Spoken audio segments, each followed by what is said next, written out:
Jinping के तख्ता पलट की खबरें फिर से उड़ रही हैं। लोग तो ऐसी बातें भी कर रहे हैं कि चीन में शी जिनपिंग को साइड लगा दिया गया है। ये खबरें इसलिए चर्चा में हैं क्योंकि चीन में कई दिनों से कहा जा रहा है कि जिनपिंग न किसी मीटिंग में दिख रहे हैं, न किसी कार्यक्रम में उनका चेहरा चमक रहा है। अगर शी जिनपिंग कोई मीटिंग कर भी रहे हैं तो बहुत कम समय के लिए, उसकी ज्यादा मीडिया कवरेज तक नहीं हो रही। ऐसा दावा है कि मई और जून के महीने में तो शी जिनपिंग लगभग कई दिन आउट ऑफ एक्शन रहे हैं, दिखे ही नहीं है। ना वो किसी परेड में दिखते हैं, ना किसी कार्यक्रम में दिखते हैं। चीन के सरकारी अखबारों से भी शी जिनपिंग का चेहरा कई दिनों तक गायब रहा है, ऐसा दावा किया जा रहा है। यहां तक कि चीन में आने वाले विदेशी नेता भी दूसरे नेताओं से मिलकर लौट जा रहे हैं। शी जिनपिंग ने मुलाकात नहीं की इन नेताओं से, और इसलिए बड़ी खबर उड़ रही है कि जिनपिंग कहां गायब है। हमारे यहां फिल्म आई थी लापता लेडीज, वहां फिल्म बन गई है लापता जिनपिंग। कहां गायब हो गया है जिनपिंग? चीन में शी जिनपिंग का अचानक गायब हो जाना कोई मामूली बात नहीं है। अगर आप चीन का ट्रेंड देखेंगे तो अगर वहां कोई बड़ा नेता अचानक से लाइमलाइट से गायब हो जाए तो उसका सीधा मतलब होता है कि अब उस नेता की विदाई का वक्त आ गया है। और यही वजह है कि शी जिनपिंग के भी सुर्खियों से दूर रहने को लेकर कई अटकलें लगाई जा रही हैं। एक थ्योरी चल रही है कि शी जिनपिंग की पावर कम कर दी गई है, शी जिनपिंग को साइडलाइन कर दिया गया है, अब वो सिर्फ नाम के राष्ट्रपति रह जाएंगे। दूसरी थ्योरी यह चल रही है कि शी जिनपिंग का पूरा तख्ता पलट ही होने वाला है, जिनपिंग से उनकी गद्दी पावर सब छीन ली जाएगी। तीसरी थ्योरी यह चल रही है कि चीन की कम्युनिस्ट पार्टी के अंदर दो धड़े बट गए हैं और जिनपिंग अंदरूनी संघर्ष में फंस गए। चौथी थ्योरी यह है कि शी जिनपिंग की गैर मौजूदगी के पीछे चीन का कोई बड़ा खेल है। शी जिनपिंग अंदर ही अंदर कोई नया गेम प्लान बना रहे हैं और अपने गायब होने की खबरें खुद फैलवा रहे हैं। चीन कुछ भी कर सकता है बॉस, लेकिन जिनपिंग का यूं गायब हो जाना सवाल तो खड़े करता है। शी जिनपिंग को लेकर जो कहानियां अभी चल रही हैं उसकी शुरुआत तब हुई जब 4 जून को शी जिनपिंग बेलारूस के राष्ट्रपति से मिले थे। इस मीटिंग को लेकर बेलारूस की मीडिया ने छापा था कि मीटिंग में शी जिनपिंग काफी थके हुए लग रहे थे, उनका ध्यान भी कहीं और था ऐसा लग रहा था। इतना ही नहीं, यह मीटिंग सीसीपी यानी चाइनीज कम्युनिस्ट पार्टी के लीडर्स के कंपाउंड में हुई। किसी नेता की स्टेट विजिट को देखते हुए काफी लो प्रोफाइल जगह थी। जबकि बीजिंग में अक्सर कोई विदेशी नेता आता है तो उसे चीन की चमक धमक दिखाई जाती है। बीजिंग में भव्य हॉल में अक्सर ऐसी मीटिंग्स आयोजित की जाती हैं। इस मीटिंग में शी जिनपिंग के साथ बहुत कम लोग थे, ना कोई ट्रांसलेटर था, ना कोई सीनियर अधिकारी दिख रहा था। चीन में शी जिनपिंग की ताकत को कम किया जा रहा है, ये बातें सिर्फ हवा में नहीं हो रही, और ऐसे कई संकेत भी हैं जो इस हवा को और गति दे रहे हैं, जिससे लग रहा है कि शी जिनपिंग का रौला कम हो रहा है या फिर उनका तख्ता पलट तो नहीं होने वाला। पहला संकेत यह है कि शी जिनपिंग की सिक्योरिटी और उनके साथ जो काडर चलता था उसमें 50% की कटौती होने की खबरें। दूसरा संकेत, शी जिनपिंग मई और जून में कई दिनों तक गायब रहे, उसके बाद भी कई अहम मीटिंग में शामिल नहीं हुए। तीसरा संकेत, शी जिनपिंग की पार्टी और सेना के बड़े पदों पर बड़ी संख्या में शी जिनपिंग के करीबियों को निकाल दिया गया है। चौथा संकेत, जिनपिंग की बीमारी और उम्र से भी चीन की लीडरशिप में बहुत संदेह पैदा हो रहा है, और इसी के साथ चीन की वित्तीय हालत बहुत खराब है। सरकार को लेकर पूरे चीन में गुस्सा बढ़ रहा है और जिनपिंग पर विश्वास कम होता जा रहा है। पांचवा संकेत, हाल ही में जब ट्रंप और शी जिनपिंग के बीच फोन कॉल हुई, चीन की स्टेट मीडिया ने बिना किसी टाइटल के शी जिनपिंग का नाम लिया, जबकि पहले ऐसा कभी नहीं हुआ था। सवाल यह है कि अगर चीन में शी जिनपिंग का पैकअप होने वाला है तो फिर शी जिनपिंग की जगह कौन लेगा, और चीन में ऐसा कौन है जो जिनपिंग के साथ खेला करेगा। ऐसी खबरें हैं कि जिनपिंग के साथ खेल करने के पीछे चीन के पूर्व राष्ट्रपति हू जिनताओ है।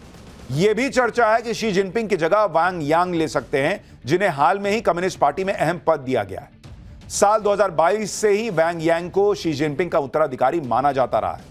चीन में वांग यांग को एक ऐसे नेता के तौर पर पेश किया जा रहा है जो रिफॉर्म्स को सपोर्ट करता है, टेक्नोलॉजी फ्रेंडली है और प्रो मार्केट है, कम विवादित है। आप यह भी देखिए कि चीन के जिस पूर्व राष्ट्रपति हू जिनताओ को शी जिनपिंग ने बेइज्जत किया था, वो आज जिनपिंग से बदला ले रहे हैं, ऐसी खबरें। आपको साल 2022 का एक वीडियो दिखाता हूं जिसमें साल 2003 से 2013 तक चीन के पूर्व राष्ट्रपति रहे हू जिनताओ को चाइनीज कम्युनिस्ट पार्टी की बैठक से उठाकर देखिए कैसे बाहर कर दिया गया था। यह आदमी, आप सोचिए, जो पूर्व राष्ट्रपति था उसको शी जिनपिंग की बगल से उठा के लोग ले गए, जैसे कई बार दफ्तर से नहीं निकालते हैं कि बॉस छोड़िए। आप सोचिए, उस बुजुर्ग आदमी को उठा के जबरदस्ती हटा दिया गया। लोग कह रहे हैं यही शी जिनपिंग के साथ तो नहीं होने वाला है। इस बैठक में शी जिनपिंग खुद मौजूद थे और उनके सामने यह सब हुआ। इस बैठक में ही शी जिनपिंग को तीसरी बार पार्टी का महासचिव चुना गया था। वीडियो में जिनपिंग के साथ बैठे नेता चीन के पूर्व राष्ट्रपति हू जिनताओ थे। हू जिनताओ को जब बाहर ले जाया जा रहा था तब उनके राष्ट्रपति जिनपिंग के पास रुककर कुछ कहते हुए वो दिखे थे। राष्ट्रपति जिनपिंग ने भी सिर हिलाते हुए कुछ कहा। इस वीडियो में दिखता है कि हू जिनताओ एक समय बाहर जाने को बिल्कुल तैयार नहीं थे। तब इस वीडियो को शी जिनपिंग की बढ़ती ताकत का एक नमूना माना गया था। यह सब जिनपिंग के इशारे पर हुआ था। आमतौर पर चीन में ऐसी घटनाओं के वीडियो नहीं आते, लेकिन इस वीडियो को जानबूझकर जारी किया गया था ताकि क्लियर मैसेज चला जाए कि जिनपिंग ही अब चीन के सर्वे सर्वा हैं। लेकिन अब चीन में खेल पलट रहा है क्या, यह सवाल खड़ा हो रहा है। और अब तो नरेंद्र मोदी घाना पहुंचे हैं और जिस दौरे पर गए हैं वहां से चीन को और तकलीफ होनी है। शी जिनपिंग चीन में 15 साल से एक छत्र राज कर रहे हैं। चीन में कम्युनिस्ट पार्टी ऑफ चाइना का राज चलता है, जिसके संस्थापक थे माओ। माओ के निधन के बाद कोई भी नेता लगातार तीसरी बार सत्ता तक नहीं पहुंचा, लेकिन जिनपिंग अपने प्रभुत्व का इस्तेमाल करते हुए पार्टी के नियम उन्होंने बदल डाले। जिनपिंग को तीसरी बार पार्टी का प्रमुख और चीन का राष्ट्रपति बनाने के लिए पार्टी का 40 साल पुराना नियम बदल दिया गया।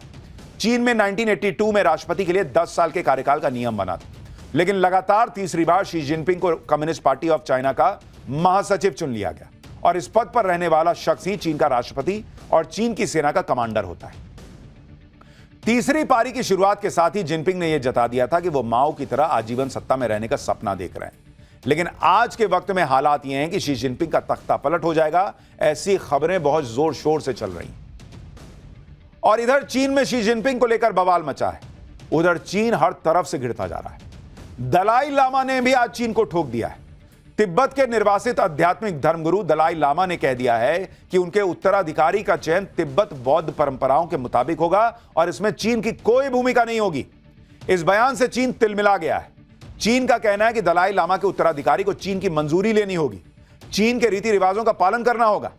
लेकिन अब दलाई लामा के उत्तराधिकारी का मामला सिर्फ धार्मिक नहीं, बल्कि चीन के प्रभुत्व का मुद्दा बन गया है। चीन ने 1951 में तिब्बत पर कब्जा कर लिया था और दलाई लामा ने भारत में शरण ले ली थी। चीन में जिनपिंग अंदर ही अंदर क्या खेल कर रहा है यह किसी को नहीं पता, लेकिन पाकिस्तान में वहां का आर्मी चीफ असीम मुनीर क्या खेल कर रहा है, अब उसके बारे में भी बताता हूं। और यह सबको पता चल गया है। पाकिस्तान का फर्जी फील्ड मार्शल असीम मुनीर नया प्लान बनाने में जुटा हुआ है। असीम मुनीर पाकिस्तान में दूसरा हाफिज सईद तैयार करने लगा है। पहले वाले हाफिज सईद को तो पाकिस्तान ने बंकर में छुपा कर रखा है, लेकिन अब दूसरा हाफिज सईद कौन है उससे मिलवाता हूं। आप ये वीडियो देखिए, इसमें पाकिस्तान का नया हाफिज सईद गली गली घूम रहा है, लोगों से मिल रहा है, नुक्कड़ सभाएं कर रहा है। पाकिस्तान का यह नया हाफिज सईद कोई और नहीं बल्कि पहलगाम अटैक का मास्टरमाइंड सैफुल्लाह कसूरी है, जो अब पाकिस्तान का नया आतंकी हीरो बन गया है। वो जहां जा रहा है उसके समर्थकों का हुजूम उमड़ पड़ता है। एक जमाने में यही हाफिज सईद के साथ होता था। पाकिस्तान की सेना हाफिज सईद को इसी तरीके से नेता टाइप दिखाने का प्रयास करती थी, लोगों के बीच जाता था, आतंकी बनाता था। आज सैफुल्लाह वही काम कर रहा है जो कभी हाफिज सईद करता था। पहलगाम अटैक को अंजाम देने के बाद से ही सैफुल्लाह कसूरी फुल कॉन्फिडेंस में है और वो खुद को नया हाफिज सईद माने बैठा है। आतंकी कसूरी का ये कॉन्फिडेंस यूं ही नहीं है। सूत्रों के मुताबिक आर्मी चीफ असीम मुनीर ने कसूरी को पहलगाम अटैक के इनाम के तौर पर लश्कर का नया चीफ बनाने का वादा कर दिया है। इसके बाद आतंकी सैफुल्लाह कसूरी ने लश्कर तैयबा में हाफिज सईद की पोजीशन लेना शुरू भी कर दिया है। इतना ही नहीं, हाफिज सईद की पॉलिटिकल पार्टी पर भी अब सैफुल्लाह कसूरी का पूरा कंट्रोल बढ़ रहा है। यानी धीरे धीरे ऐसा लग रहा है कि हाफिज सईद को पाकिस्तान की सेना ही निपटा दे रही है, क्योंकि उनको लग रहा है कि भाई हाफिज सईद बहुत फायदे का रहा नहीं। सैफुल्लाह ये नया माल लेके आए हैं जो नए तरीके से आतंकी तैयार करता है। सैफुल्लाह कसूरी ने खुद को लश्कर तैयबा में चीफ के तौर पर खुद को प्रोजेक्ट करना शुरू भी कर दिया है। वो अब पाकिस्तान में अपनी पॉलिटिकल ब्रांड बिल्डिंग शुरू कर चुका है और यह तब हो रहा है जब 2 दिन पहले ही असीम मुनीर ने भारत के खिलाफ एक बार फिर वैसा ही जहर उगला है जैसा पहलगाम अटैक से ठीक पहले उगला था। इसलिए आशंका तो जताई जा रही है कि पाकिस्तान में एक बार फिर फौज और आतंकवादियों ने मिलकर भारत के खिलाफ साजिश रचनी शुरू कर दी है, क्योंकि सैफुल्लाह कसूरी और मुनीर की बॉन्डिंग तो पहलगाम अटैक के दौरान दिखाई दे दी थी। आतंकी कसूरी ने खुद कबूल किया था कि उसे पाकिस्तानी फौज और सरकार का जबरदस्त सपोर्ट है। अब सवाल है कि मुनीर ने कसूरी का ही अगला हाफिज बनना क्यों तय किया। इसकी भी बड़ी सॉलिड वजह है। सैफुल्लाह कसूरी अभी लश्कर तैयबा का डिप्टी चीफ है, हाफिज सईद का बेहद करीबी है, दोनों के बीच गहरी दोस्ती भी है। भारत के खिलाफ जहर उगलना हो या कश्मीर में टेरर अटैक करवाने हो, हाफिज सईद के बाद सैफुल्लाह कसूरी का ही नाम आता है। अब आपको सैफुल्लाह कसूरी की क्वालिफिकेशन बताता हूं, जिसकी वजह से वो पाकिस्तान का नया हाफिज सईद बनता जा रहा है। पहली क्वालिफिकेशन, हाफिज सईद की तरह सैफुल्लाह कसूरी की भी पाकिस्तानी फौज में ऊपर के लेवल तक बातचीत है। दूसरी क्वालिफिकेशन, हाफिज सईद की तरह सैफुल्लाह कसूरी भी भारत का मोस्ट वांटेड आतंकवादी है। तीसरी क्वालिफिकेशन, जैसे हाफिज सईद ने मुंबई अटैक करवाया, वैसे ही सैफुल्लाह कसूरी ने पहलगाम अटैक करवाया। लेकिन पाकिस्तान में आतंकवादी सरगना बनने की सबसे बड़ी क्वालिफिकेशन तो नरेंद्र मोदी को गाली देना होती है, नरेंद्र मोदी को जान से मारने की धमकी देना होती है। और इस मामले में भी सैफुल्लाह कसूरी हाफिज सईद से पीछे नहीं। आप एक बार हाफिज सईद और अब ये नया वाला हाफिज सईद सैफुल्लाह, इन दोनों को सुनिए एक साथ कि कैसे पाकिस्तान के दोनों ग्लोबल आतंकवादी नरेंद्र मोदी का खून बहा देने की गीदड़ भभकियां देते हैं। अब आपके दिमाग में सवाल आ रहा होगा कि अगर सैफुल्लाह कसूरी लश्कर तैयबा का चीफ बनेगा तो हाफिज सईद क्या करेगा? कहीं हाफिज सईद मर तो नहीं गया है? कहीं हाफिज सईद भी किसी अज्ञात हमलावर का शिकार तो नहीं हो गया है? आखिर हाफिज सईद का करंट स्टेटस क्या है? हाफिज सईद का आतंकी बेटा जो भी कह रहा है कि हाफिज सईद एकदम फिट है, लेकिन सच क्या है वो आपको वीडियो में दिख जाएगा। यह हाफिज सईद का लेटेस्ट वीडियो आपको दिखा रहा हूं, जिसमें हाफिज सईद की हालत देखिए। ऐसा लग रहा है कि हाफिज सईद अपने होशो हवास में नहीं है। कहा जा रहा है कि हाफिज सईद अब 77 साल का हो चुका है और बहुत बीमार है। हालांकि एक आशंका यह भी जताई जा रही है कि पाकिस्तानी एजेंसियों ने जानबूझकर हाफिज सईद का यह वीडियो जारी किया है ताकि हाफिज सईद को हटाकर सैफुल्लाह कसूरी को लश्कर की कमान सौंप दी जाए। यह भी हो सकता है कि असीम मुनीर ने दूसरा हाफिज सईद तैयार करके हाफिज को मरने के लिए छोड़ दिया हो, या कुछ दिन में हो सकता है खुद ही निपटा देंगे और कहेंगे कि भाई ये तो मार के चला गया कोई अज्ञात हमलावर, और जो है उसको बना देंगे सैफुल्लाह को नया लश्कर का चीफ। लेकिन आप इसकी हालत देखिए हाफिज सईद की। लड़का इनका कह रहा है वो बेटा कि पप्पा मेरे एकदम ठीक हैं, अब्बा मेरे एकदम ठीक हैं। ये देखिए चेहरा उतरा हुआ है, पता नहीं कुर्ते पे क्या गिरा हुआ है, मुंह से कुछ निकला क्या है, लेकिन हालत तो भाई की खराब है। यानी पाकिस्तान में पहलगाम अटैक के मास्टरमाइंड कसूरी को हाफिज सईद की जगह देने की पूरी तैयारी हो चुकी है और पाकिस्तान की शहबाज सरकार कसूरी के फुल सपोर्ट में, खुलेआम उसका समर्थन कर रही है। आपको याद होगा 28 मई को हाफिज सईद की पॉलिटिकल पार्टी पाकिस्तान मरकजी मुस्लिम लीग यानी पीएमएमएल ने पंजाब प्रांत में एक रैली की थी, जिसमें सैफुल्लाह कसूरी के साथ हाफिज सईद का बेटा तलहा भी मौजूद था। उस रैली में इन दोनों आतंकवादियों के बगल में पाकिस्तान के मंत्री मलिक रशीद और पंजाब असेंबली के स्पीकर मलिक मोहम्मद अहमद खान बैठे थे, जिसको लेकर खूब बवाल हुआ था। इसके बाद पंजाब असेंबली के स्पीकर ने सैफुल्लाह कसूरी का फुल सपोर्ट किया था और एक तरह से कसूरी को हाफिज सईद का उत्तराधिकारी बता ही दिया था। सैफुल्लाह कसूरी को मुनीर और शहबाज का तो समर्थन हासिल है, लेकिन सवाल यह है कि हाफिज सईद अपने बेटे तलहा के बजाय सैफुल्लाह कसूरी को ही अपना उत्तराधिकारी क्यों बनाना चाह रहा है, इसके बारे में भी आपको बताता हूं। साल 2017 में हाफिज सईद और लश्कर तैयबा ने अपनी पॉलिटिकल पार्टी बनाई थी, जिसका नाम था मिल्ली मुस्लिम लीग। हाफिज सईद ने पार्टी प्रेसिडेंट तलहा के बजाय सैफुल्लाह कसूरी को बनाया था। ये तस्वीरें उसी वक्त की हैं जब पार्टी की प्रेस कॉन्फ्रेंस में बीचों बीच सैफुल्लाह कसूरी ही मौजूद था। अब एक और तस्वीर देखिए, हाफिज सईद की पार्टी के चुनावी कैंपेन को भी सैफुल्लाह ही लीड कर रहा था और पार्टी का सबसे बड़ा चेहरा और स्टार कैंपेनर भी था।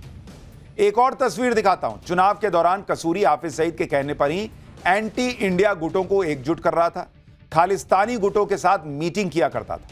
तब सैफुल्लाह कसूरी पंजाब प्रांत की कसूरी सीट के चुनाव मैदान में उतरा था, लेकिन वो चुनाव हार गया था और पूरी मिल्ली मुस्लिम पार्टी को एक सीट भी नहीं मिली। लेकिन अभी भी हाफिज सईद की पार्टी का सर्वे सर्वा सैफुल्लाह कसूरी है। इसलिए कहा जा रहा है कि हाफिज सईद ने अपने बेटे के बजाय कसूरी को ही पूरी तरह से पार्टी की कमान सौंपने का फैसला किया। यानी पहलगाम अटैक का मास्टरमाइंड सैफुल्लाह कसूरी अब न सिर्फ हाफिज सईद का उत्तराधिकारी बन चुका है, बल्कि पाकिस्तान की आंखों का तारा भी बन गया है। नरेंद्र मोदी को यह मुर्दा करेगा। इनके खुद का देश चलता नहीं है, औकात के बाहर की चीजें हैं, देश चलाना, ये नरेंद्र मोदी को मारने निकले। आईना भी नहीं लगाते हैं ये लोग, मुझे लगता है। हमारे यहाँ भाई कसूरी मेथी चलता है, तुम्हारा जैसा कसूरी नहीं है, उसको रगड़ के फेंक देते हैं हम लोग। सैफुल्लाह कसूरी हो, हाफिज सईद हो या खुद असीम मुनीर हो, नरेंद्र मोदी सबका हिसाब कर देंगे। और आप ये भी देखिए कि जो अमेरिका कुछ दिन पहले तक मुनीर को लंच करवा रहा था, अब वही अमेरिका पहलगाम हमले पर सख्त मैसेज जारी करने को मजबूर हो गया है। अमेरिका में क्वाड देशों के विदेश मंत्रियों की बैठक हुई है। क्वाड में भारत के अलावा अमेरिका, जापान और ऑस्ट्रेलिया है। मीटिंग में जो साझा बयान जारी किया गया उसमें भारत की बड़ी कूटनीतिक जीत हुई। बैठक में पहलगाम आतंकी हमले के दोषियों को सख्त से सख्त सजा देने की बात कही गई है। यह कहा गया है कि इस आतंकी घटना को अंजाम देने वालों को न्याय के कटघरे में खड़ा करना चाहिए। साथ ही कहा गया है कि इस हमले के पीछे जो लोग हैं उनके मददगारों और फाइनेंसर्स पर भी एक्शन होना चाहिए। क्वाड में सभी सदस्यों ने एक सुर में इस आतंकी हमले की निंदा की।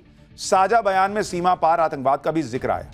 क्वाड की तरफ से ऐसा स्ट्रांग बयान पाकिस्तान के लिए झटका है, क्योंकि असीम मुनीर को तो यही लगा था कि ट्रंप उससे उसकी बड़ी पक्की दोस्ती हो गई। वो समझा ही नहीं कि ट्रंप ने उसको यूज करके फेंक दिया, जैसे अमेरिका करता है कई बार ऐसे छोटे मोटे टुच्चे देशों के साथ, पाकिस्तान के साथ।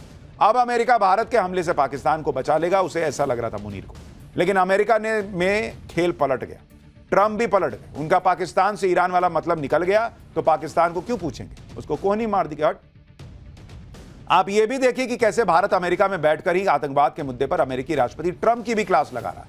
अमेरिका में क्वाड मीटिंग के दौरान विदेश मंत्री एस जयशंकर ने साफ कहा कि आतंकी और आतंकवाद से पीड़ितों का एक जैसा नहीं आंकना चाहिए। जयशंकर का यह बयान इशारों में ट्रंप को मैसेज था, जो भारत और पाकिस्तान को एक ही तराजू में तोलने की गलती कर रहे थे। सुनिए अमेरिका में भारत के विदेश मंत्री एस जयशंकर ने कैसे ट्रंप की क्लास लगाई। A word about terrorism in the light of our recent experience. The world must display zero tolerance. Victims and perpetrators must never be equated. And India has every right to defend its people against terrorism, and we will exercise that right. We expect our Quad partners to understand and appreciate that. यानी नरेंद्र मोदी इस वक्त भारत को और मजबूत करने के लिए विदेश यात्रा पर तो है ही, लेकिन चीन पाकिस्तान को कैसे हैंडल करना है, अमेरिका को कैसे उसकी भाषा में जवाब देना है, कैसे ट्रंप को एक्सपोज करना है, डिप्लोमेटिक तरीके से अपनी बातें मनवानी है, यह सब कुछ साथ साथ चल रहा है। लेकिन पाठशाला में अब वक्त है अगली क्लास का, जिसमें आज आपको दिखाऊंगा कांवड़ यात्रा के पहले वो चेकिंग कि मुस्लिम वोट के लिए अखिलेश ओवैसी सब फुल फायर हो गए। कांवड़ यात्रा, पैंट उतारकर चेकिंग और वो ट्विस्ट, वो खुलासा जो हिलाकर रख देगा। कांवड़ यात्रा के रूट में ढाबों में बड़ा गड़बड़ झाला है क्या? नवभारत की वो रिपोर्ट जो पूरा सच बताएगी, अब उसका चैप्टर खोल रहा हूं। यूपी में कांवड़ यात्रा शुरू होने वाली है और उससे पहले ही कांवड़ यात्रा के खिलाफ माहौल बनाने की कोशिशें शुरू हो गई। कांवड़ यात्रा के दौरान भक्तों को परेशानी ना हो, इसके लिए सरकार ने कुछ नियम बनाए, जैसे ढाबों या होटलों पर मालिक का असली नाम लिखा होना होगा। इससे भी अखिलेश यादव से लेकर ओवैसी तक को दिक्कत है। जब कुछ संगठनों ने ढाबों की चेकिंग की और असली नाम बताने के लिए कहा, तो इस पर हंगामा शुरू हो गया। आरोप लगाए जाने लगे कि ढाबों के कर्मचारियों की पैंट उतारी गई। हिंदू मुसलमान का एंगल दे दिया गया इसको, जिस पर भयंकर हंगामा हो गया। समाजवादी पार्टी ने इस घटना को पहलगाम आतंकी हमले से जोड़ दिया। ओवैसी कहने लगे कि ये लोग होते कौन है चेकिंग करने वाले। इन सभी ने बिना सच्चाई या जांच हुए ही हल्ला मचाना शुरू कर दिया कि यूपी में मुसलमानों को परेशान किया जा रहा है, मुसलमानों से रोजी रोटी छीनी जा रही, जबकि जिस आदमी ने पैंट उतारने का आरोप लगाया था उसकी सच्चाई तो कुछ और ही निकली। कांवड़ यात्रा पर हो रहे हंगामे की एक डिटेल आपको बताऊं, जो आप सुनेंगे तो हैरान रह जाएंगे कि किस लेवल की पॉलिटिक्स इस देश में होती है। लेकिन पहले देखिए कि कांवड़ यात्रा के नाम पर किस तरह से यूपी में भयंकर माहौल बनाया जा रहा है।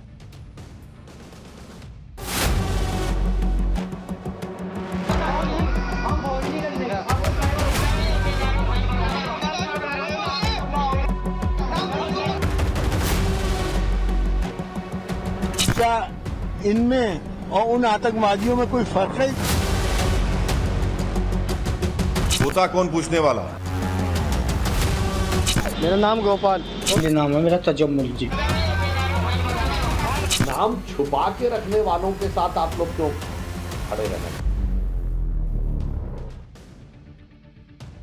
दरअसल ये सारा हंगामा मुजफ्फरनगर के एक ढाबे पर हुआ, जिस पर ओवैसी से लेकर समाजवादी पार्टी और कांग्रेस तक पॉलिटिक्स कर रहा है। मुजफ्फरनगर के पंडित जी वैष्णव ढाबे पर हिंदू संगठनों के लोग पहुंचे और वहां के मालिक और कर्मचारियों के बारे में जानकारी मांगी कि भाई पंडित जी वैष्णव ढाबा लिखा है, दिखाओ किसका ढाबा है, मालिक कौन है। इसी दौरान आरोप लगाया गया कि ढाबे में काम करने वाले एक कर्मचारी की पैंट उतारकर चेकिंग की। जिस कर्मचारी ने पैंट उतार के चेकिंग करने का आरोप लगाया, उसकी सच्चाई आपको बताऊंगा तो आप दंग रह जाएंगे कि बॉस क्या ही खेल चल रहा है इस देश में। कांवड़ यात्रा, चेकिंग और पैंट उतारने के आरोप पर राजनीति शुरू हो गई। समाजवादी पार्टी ने तो पैंट उतार के चेक करने की घटना को पहलगाम आतंकी हमले से जोड़ दिया। समाजवादी पार्टी बहुत हड़बड़ी में थे। एसटी हसन ने कहा कि इन लोगों में और पहलगाम के आतंकियों में कोई अंतर ही नहीं है। मुजफ्फरनगर में पैंट उतारने वाले भी एक तरह से आतंकी हैं। एक बार जरा एसटी हसन को सुनिए, फिर आपको बताऊंगा कि इस पैंट उतारने की घटना की सच्चाई क्या है और ओवैसी क्या कहते हुए इसमें कूद गए। किसने ये राइट दिया इनको कि ढाबों की चेकिंग करें? ये किसने इनको ये राइट दिया कि लोगों की पैंटें उतरवाएं?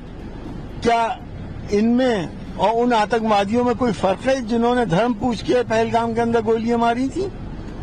ये भी एक तरह के आतंकवादी हैं और वो भी आतंकवादी थे। तो क्या पहलगाम के अंदर आतंकवादियों ने पैंटें नहीं उतरवाई थी? ये इस तरह से ये भी टेरराइज कर रहे हैं। उन्होंने गोली मारी थी, यहाँ सिर्फ टेरराइज कर रहे हैं। तो मैंने क्या गलत कह दिया? एक इकोसिस्टम पहलगाम आतंकी हमले के बाद यह साबित करने में लगा था कि वहां हिंदू मुसलमान का तो कोई एंगल ही नहीं था, कोई पैंट उतारने की घटना नहीं हुई थी, आतंकी ने धर्म पूछ के नहीं मारा था। यह तो मीडिया माहौल बना रहा है, तब यह कहा जा रहा था। अब इनको चूंकि मामला सेट करना है तो पहलगाम के आतंकियों ने पैंट उतारी थी, ये बात भी मान रहे हैं और कह रहे हैं कि यहां जो हुआ वो उससे पहलगाम अटैक से मिलता है, जबकि यहां पैंट उतारा गया नहीं उतारा गया, क्या सच्चाई है अभी आपको आगे बताऊंगा। असदुद्दीन ओवैसी तो मुजफ्फरनगर की घटना के बाद तू तड़ाक की भाषा पर उतरा। ओवैसी ने कहा कि ये लोग होते कौन है चेकिंग करने वाले, आज ढाबों पर नाम चेक कर रहे हैं, कल को ये टीवी स्टूडियो में घुस जाएंगे। एक बार ओवैसी को सुनिए। तू होता कौन पूछने वाला, और सरकार क्यों अलाउ कर रही है लोगों को? आप कल के दिन अगर कोई टीवी चैनल में चल जाएगा, एंकर को पूछेंगे, आपके जितने बड़े बड़े एंकर है, तेरा नाम क्या है बोल, उन्हें बोलेगा तो नहीं, रात में 9 बजे नहीं देखता, हाँ नहीं मालूम नाम बोल, नहीं तेरा नाम ये नहीं है, पैंट उतार, कपड़ा उतार, क्या है ये, कहाँ रुकेंगे ये? आज होटल पे शुरू हुआ, कल आपके टीवी स्टूडियो में आ जाएगा, तैयार रहो आप लोग।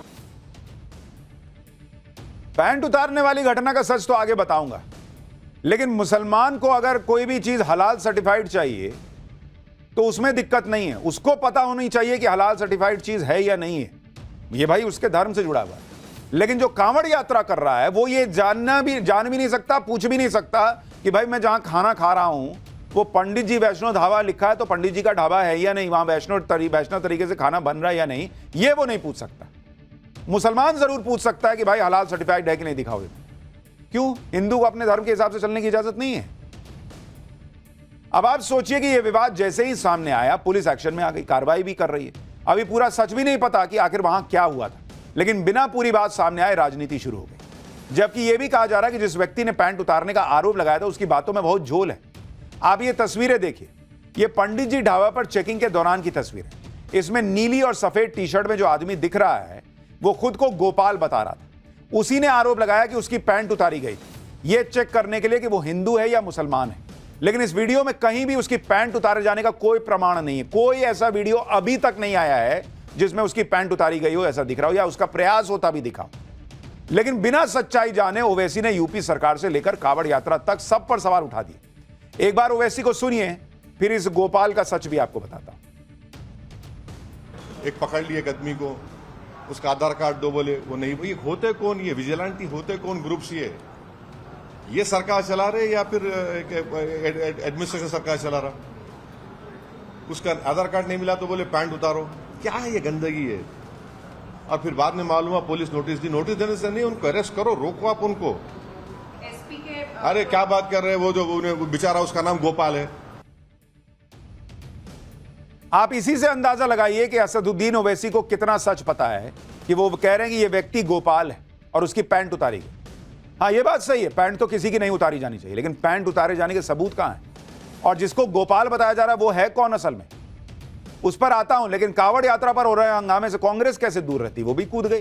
कांग्रेस ने कहा कि यूपी सरकार साझा संस्कृति और साझी विरासत को खत्म करना चाहती है। दिग्विजय सिंह ने कहा कि कांवड़ यात्रा के जरिए नफरत फैलाना ठीक नहीं है। एक बार दिग्विजय सिंह को भी सुनिए। ऐसा है, ये राज्य सरकार अगर कांवड़ यात्रा के लिए सुविधा प्रदान करती है तो उसमें कोई आपत्ति नहीं है, लेकिन दूसरी बात यह है कि कांवड़ यात्रा के माध्यम से आप एक नफरत का माहौल पैदा करें समाज में, वो उचित नहीं है। अब आपको बताता हूं कि जिस गोपाल नाम के शख्स ने पैंट उतारने का आरोप लगाया, जिसका कोई सबूत अभी तक सामने नहीं आया कि पैंट उतारी गई थी, उस गोपाल की सच्चाई क्या है। जिस गोपाल के लिए ओवैसी भड़के हुए हैं उसकी सच्चाई सुनिए। मुजफ्फरनगर के पंडित जी ढाबे पर गोपाल नाम के कर्मचारी ने ही आरोप लगाया था कि हिंदू संगठनों ने उसकी चेकिंग के दौरान पैंट उतार दी। सबसे बड़ी बात कि चेकिंग के दौरान इस आदमी ने खुद अपना नाम गोपाल बताया था। इस बात को ध्यान रखिए। और उसके बाद यह तस्वीर देखिए, यह इसी गोपाल नाम के व्यक्ति का आधार कार्ड है और इसमें इसका नाम तजम्मुल है। यानी जिस आदमी ने अपना नाम गोपाल बताते हुए पैंट उतारने का आरोप लगाया वो दरअसल तजम्मुल निकला। सोचिए कितना बड़ा झोल है। इतना ही नहीं, जिस पंडित जी वैष्णो ढाबे में ये सारा हंगामा हुआ उसके मालिक का नाम पहले राजकुमार राठौड़ बताया गया, लेकिन असलियत में ढाबे का मालिक सनव्वर खान निकला। गोपाल तजम्मुल निकल रहा है, राजकुमार राठौड़ सनव्वर खान निकल रहा है, और ये कह रहे हैं कि नाम क्यों पूछ लिए। और जो लोग अपना नाम सच नहीं बता पा रहे वो ये बात सच बोल रहे होंगे कि उनका पैंट उतारा गया है। आपको गोपाल यानी तजम्मुल के 2 बयान सुनने चाहिए जिससे सारी पिक्चर क्लियर हो जाएगी। सुनिए एक बार। क्या नाम है तुम्हारा? मेरा नाम गोपाल। गोपाल, क्या काम करते हो तुम? यही काम करूंगा, होटल पर हूँ। होटल का काम। क्या हुआ? अभी हिंदू संगठन के लोग आए थे यहाँ। अभी इन्होंने पैंट तारी, पहला आधार कार्ड चेक करा, आधार कार्ड है नहीं खोएगा। हाँ। और क्या नाम मुझे नंगा कर ले, नंगा कर ले तो ये लोग पैंट उतार रहे थे, आपकी पैंट है। अब नू देख रहे मुसलमान हो क्या हो, तू मैं हिंदू झूठ क्या काम बोल करते रहा। थे? आपका नाम क्या है? तजम्मुल तजम्मुल जी। एक बार जोर से बताइए पूरा नाम और पिता का। जी तजम्मुल। अच्छा, आपने वहाँ बाइट में बताया था कि आपका नाम गोपाल है, ऐसा क्यों? उन्होंने रखा था मेरा नाम। किन्होंने रखा था? होटल वालों ने। सुन लिया आपने? गोपाल उर्फ तजम्मुल ने खुद ही अपनी सच्चाई बता दी। कह रहा है कि ढाबे वालों ने ही उसका नाम गोपाल रखा था। ढाबे वाले कुछ भी नाम रख देंगे तो मान जाओगे? नहीं बताओगे कि मैं तजम्मुल हूं?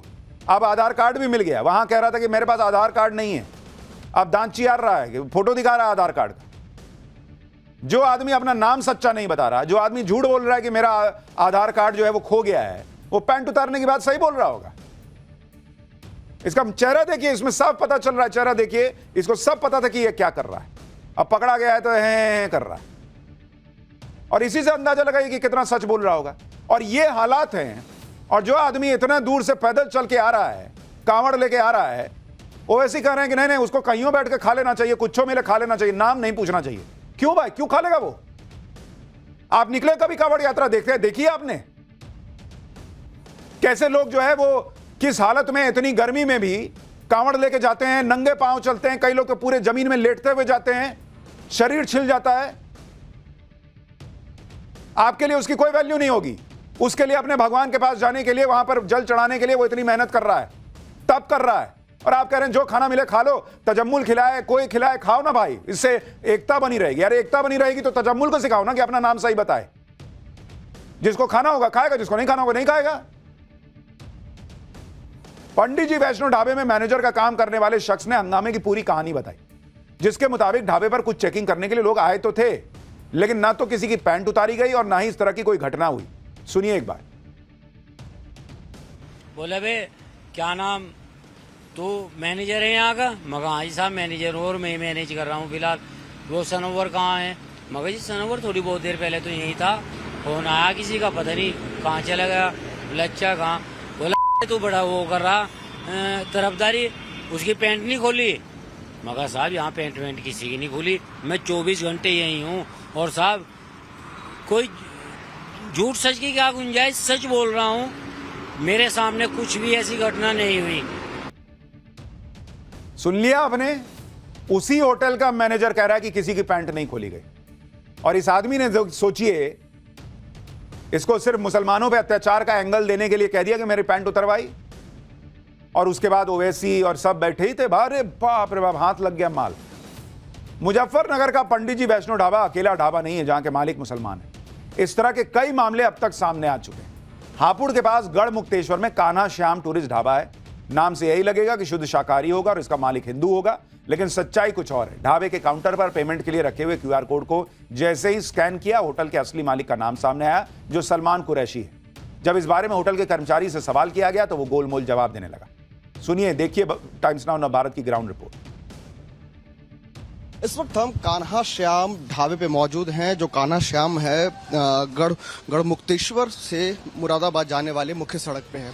सबसे पहले हम जो है स्कैनर से स्कैन करते हैं, और यहाँ पे जो है सलमान कुरैशी आ रहा है इस पे लिख करके।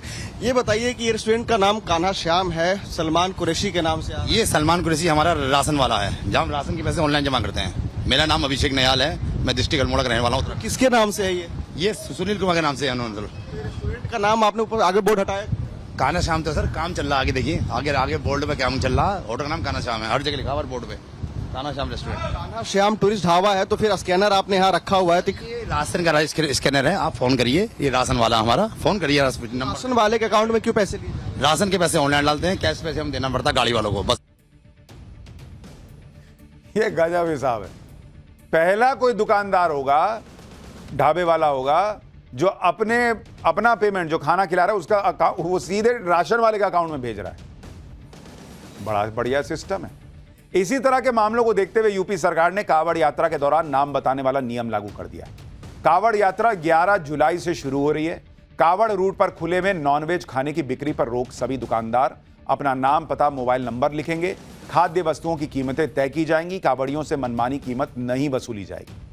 पिछले साल भी इसी तरह की गाइडलाइन यूपी सरकार ने जारी की थी, जिसके बाद कई राजनीतिक दल सुप्रीम कोर्ट पहुंच गए। सुप्रीम कोर्ट ने आदेश पर रोक लगा दी थी, लेकिन इस बार खाद्य सुरक्षा का हवाला देते हुए सीएम योगी ने फिर से गाइडलाइन जारी कर दी। नाम और पता बताने की गाइडलाइन पर राजनीति करने वालों पर बीजेपी निशाना साध रही है। बीजेपी का कहना है कि जो लोग नाम बदलकर ढाबे या होटल चलाने वालों के साथ खड़े हैं, वे हलाला सर्टिफिकेट पर खामोश क्यों हो जाते हैं। सुनिए सुधांशु त्रिवेदी।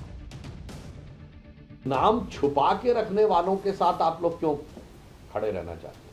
पूछना चाहता हूं, मुस्लिम धार्मिक भावनाओं की कदर करने के लिए हलाल सर्टिफिकेट होता है, क्योंकि हलाल में यह है कि वो हलाल करने वाला भी मुस्लिम होना चाहिए। गैर मुस्लिम ने छुआ है तो इस्लामिक मान्यता के अनुसार वह अपवित्र हो जाता है, वो पवित्र नहीं है। क्या उसका सर्टिफिकेट सरकार देती है? भाई सीधा सा हिसाब है। आप मुसलमान हैं, कोई बात नहीं, आप सीधा सीधा बताइए, खुल के बताइए कि मैं मुसलमान हूं, मैं ये शाकाहारी भोजनालय चला रहा हूं, आप आओ देखो, मन करता है कोई खाएगा, नहीं करना है नहीं खाएगा, इसमें क्या है। ऐसा बिजनेस करके क्या फायदा जो बाद में आपको जो है किसी के साथ धोखा होगा तो पाप ही ना लगेगा। और जिनको जो कांवड़ यात्रा भी कर रहा है, मैं उनसे भी कहूंगा कि कोई हिंसा मत कीजिए, किसी से लड़ाई झगड़ा मत कीजिए। आपको लगता